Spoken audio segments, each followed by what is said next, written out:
Hello po! Napaaga ang gising ko ngayon dahil nga sa magluluto ako ng fried rice.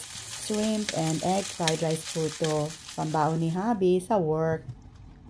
Pang breakfast na rin namin to at pang brunch ko na rin.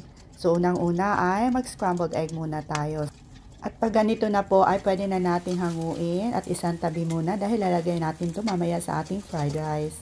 Next ay itong ating hipon. So dahil pre-cook na po to ay lutuin lang natin ng mga 1 minute. So timplahan ng asin at paminta para magkalasa. At pagkatapos ay isang tabi muna natin. Maglagay ng kunting cooking oil. And then igigisa natin itong ating chopped spring onion. Yung stem part lang po ng onion dahil yung leaves ay gagamitin natin mamaya. Pagkatapos ay lalagay na natin itong ating mixed vegetables, yung frozen mixed vegetables.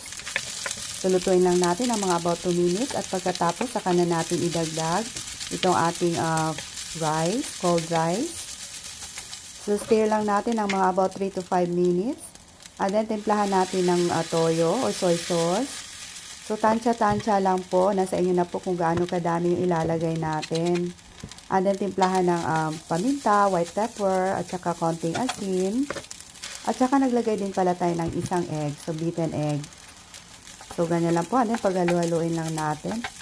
Although meron na tayong scrambled egg kanina, pero mas gusto ko na mas lalong masarap itong ating fried rice.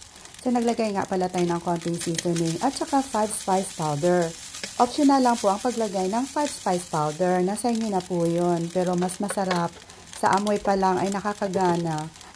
Nilagyan din natin ng lettuce. Kung meron kayong cabbage ay okay din yon. And then chopped spring onions. And then lalagay na natin itong ating nailuto kaninang hipon. So paghalo-haloin lang natin ang mga about 1 or 2 minutes. And then dinimpla ko ng asin dahil kulang sa lasa. Or soy sauce pwede din. At saka na natin ilalagay itong ating scrambled eggs.